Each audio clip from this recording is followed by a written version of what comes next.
আসসালামু আলাইকুম, রূপসী বাংলা চ্যানেলের পক্ষ থেকে সকলকে জানাচ্ছি আন্তরিক শুভেচ্ছা। সারা দেশে 3 মাস ব্যাপী যে কৃষক সমাবেশের কথা বলেছিলেন বিএনপির ভারপ্রাপ্ত চেয়ারম্যান তারেক রহমান, এর উদ্যোগে আজকে রায়পুরা উপজেলার রাধাগঞ্জ বাজারে আদিয়াবাদ ইউনিয়নে কৃষক সমাবেশ অনুষ্ঠিত হয়। উক্ত অনুষ্ঠানটিতে উপস্থিত ছিলেন নরসিংদী জেলা কৃষক দলের আহ্বায়ক শফিকুল ইসলাম আপেল ও সদস্য সচিব দীপক বর্মন প্রিন্স। আরও উপস্থিত ছিলেন বাংলাদেশ জাতীয়তাবাদী স্বেচ্ছাসেবক দল কেন্দ্রীয় কমিটির সাবেক সাধারণ সম্পাদক ও 2 বারের সফল সাবেক ভিপি কবি নজরুল কলেজের জনাব আলী রেজাউর রহমান রিপন। আরও উপস্থিত ছিলেন কেন্দ্রীয় ছাত্রদলের সাবেক সাধারণ সম্পাদক ও বিএনপি নির্বাহী কমিটির সদস্য জননেতা ইকবাল হোসেন শ্যামল। আরও উপস্থিত ছিলেন রায়পুরা উপজেলার বিএনপি সাধারণ সম্পাদক আব্দুর রহমান খোকন ও আরও উপস্থিত ছিলেন নরসিংদী জেলা আহ্বায়ক কমিটির সদস্য জনাব জাহাঙ্গীর আলম বাদল। আরও উপস্থিত ছিলেন রায়পুরা উপজেলা কৃষক দলের প্রস্তাবিত সভাপতি ও রায়পুরা উপজেলা স্বেচ্ছাসেবক দলের সাবেক সাধারণ সম্পাদক জনাব হান্নান মোল্লা ও মহিলা দলের নেত্রী আরফিন ও কৃষক দল নেতা ফায়েজ উদ্দিন সহ অন্যান্য নেতৃবৃন্দ।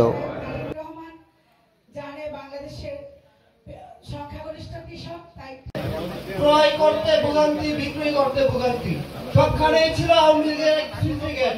এই সিন্ডিকেট ভেঙে আমরা সাধারণ কৃষক সাধারণভাবে ক্রয় করতে চাই, সাধারণভাবে বিক্রি করতে চাই। 35 টাকা কেজি, এটা আমি জানতে চাই ফেসিলিটি সরকারের কাছে এত মূল্যমান, এত উত্তর কিভাবে হলো?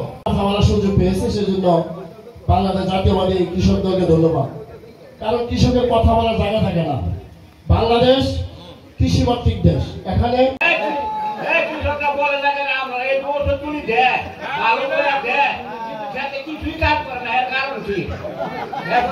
উপস্থিত হয়েছি। আমরা দীর্ঘ 16 বছর যাবৎ কোন কৃষি পণ্য আমাদের কাছে পাই নাই। আমরা কোন কৃষকের কোন সুযোগ সুবিধা আমরা 16 বছর যাবৎ পাই নাই। কারণ আমাদের নেতা তারেক রহমান যে নির্দেশ দ্বারা কৌশলিক এবং কিছু বলার জন্য উপস্থিত।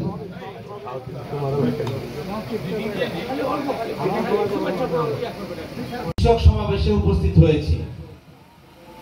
আমাদের কৃষক সমাবেশগুলা আপনারা বছর বছর যেসব সভা সমাবেশ দেখেছেন এটা থেকে পুরোপুরি ভিন্ন।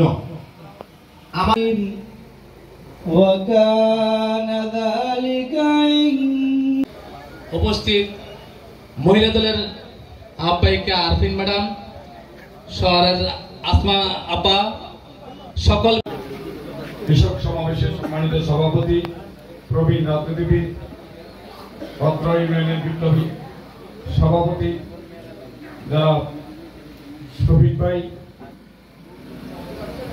মঞ্চে উপস্থিত আছেন কৃষক দল।